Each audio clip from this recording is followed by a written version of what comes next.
Classics like Waterloo Sunset, Lola and dedicated follower of fashion introduced character studies into pop music, paving the way for later chroniclers of everyday British life like The Jam, Madness and Blur.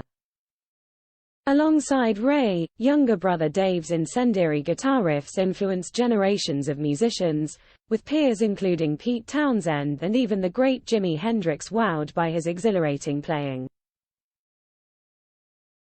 Dave's classic riff on the Kinks' first hit, You Really Got Me, in 1964, is generally credited as inventing distortion in rock music, paving the way for heavy metal. The Davies brothers' feuds, which lasted until the Kinks split in 1996, were legendary.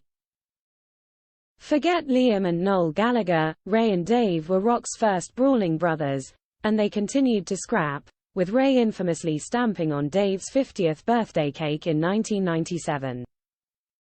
But the brothers have mellowed towards each other in recent years. And now they want to remind the world of the Kinks' greatness by reuniting on stage. We spoke the other day and we're meeting up in a couple of weeks, Dave tells the Daily Express. We'll try to get back on stage. I won't tell you what it is until it's ready, but I want us to talk about doing something based on our lives. It's news Kinks fans have been longing for, with the Davies brothers' only previous reunion coming when Ray joined Dave on stage at the guitarist's solo concert at intimate London club Islington Assembly Hall in 2015 to perform You Really Got Me. Dave speaks fondly of his brother these days, admitting it's only in later in life that he's come to fully appreciate the magic of their work together. He smiles, I look forward to it whenever I see Ray and we talk about stuff, because Ray has got such a way with words.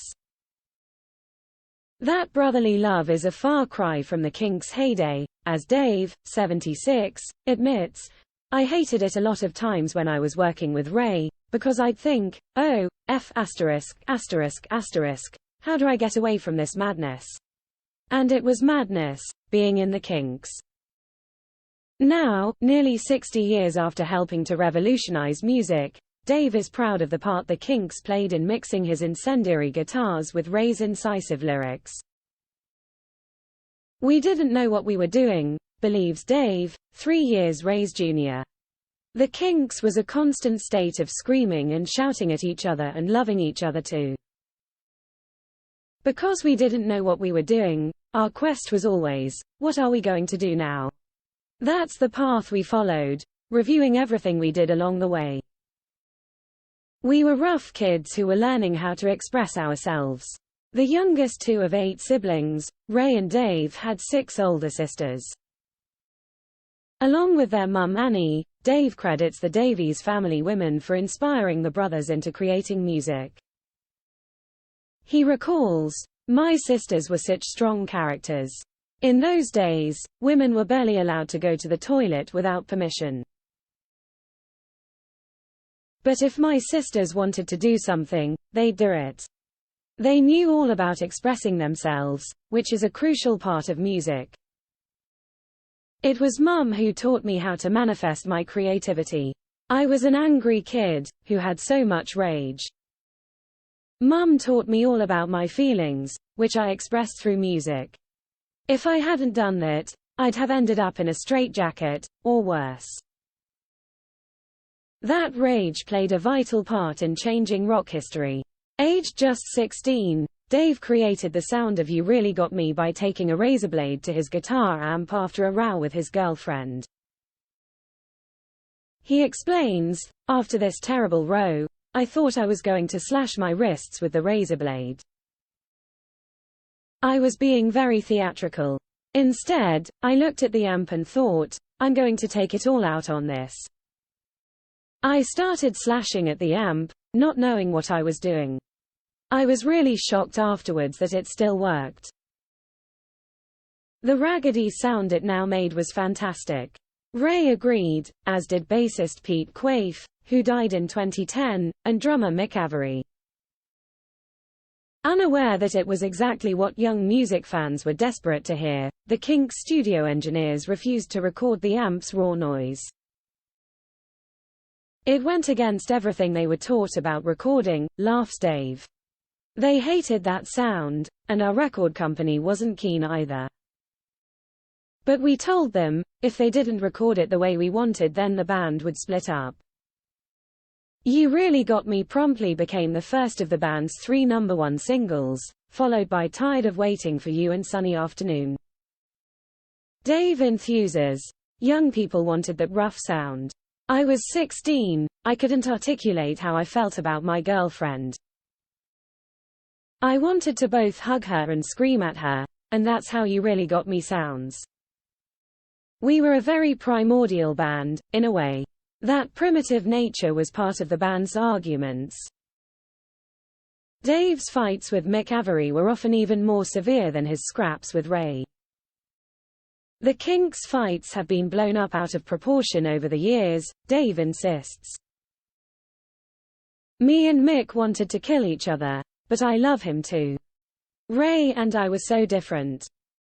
We still are. When you look back, you see how those differences complemented each other. You sometimes need things to go wrong before they go right. It didn't always work, but when it did, boom, we had something. The Kinks were prolific, releasing 24 albums over the course of their career. It's ironic that the Village Green Preservation Society and othe, which failed to chart on their release in the late 1960s, are now generally regarded as the band's finest albums. We were always experimenting, says Dave. Not all of those experiments worked or were understood. Village Green was an important album. It could have been our last album, and it felt like the end when we were making it. But it became a beginning. I love it when something new grows out of what you think is the end. That's like nature. The guitarist chuckles at sounding like a hippie, but the kid who was full of rage has matured into a gentle soul. He happily shows off pictures on his phone of his black and white rescue cat, Jolene, noting, certain animals know what's going on a lot more than people. Cats are healers. In a lilac paisley patterned scarf, with his shoulder-length silver hair mostly hidden under a purple beanie, Dave looks bohemian. He travels a lot with his girlfriend of 11 years, singer, photographer Rebecca G. Wilson. The father of 8 also emphasizes how his children constantly teach me, reminding me of love and that kindness is so important. But Dave is equally still thrilled at the impact of the Kinks' early wild days, grinning, when I saw girls dancing to our music and screaming at us, I thought, we must be all right. Those fans were learning how to express themselves, like we were in the band. It was wonderful to be a part of a generational experiment that worked. Dave is quick to praise the part his older brother's lyrics played in the Kinks' success, stating, Ray was able to take anything people said, even me telling him, shut the hell up, and write it down in a way that made you think, wow, that's clever. Ray shaped cultural advances through our music. Being banned from the US for 4 years between 1965 to 69, mostly due to cutting shows short in a financial row with promoters, meant the Kinks didn't achieve the global success of their contemporaries. A glut of cheap compilations in their later years also tarnished their legacy. Thankfully, successful West End musical Sunny Afternoon, which ran from 2014 for 2 years, and new 2-part best of compilation The Journey, have reminded a new generation of fans of the Kinks' magic. It opens the way for that potential 60th anniversary reunion. Inside, I still feel 15, adds Dave. I still don't really know what I'm doing. But music has taught me more about the world than I'd ever thought possible. The Kinks' new compilation, The Journey Part 2, is out now on BMG. The Journey Part 1 is also available.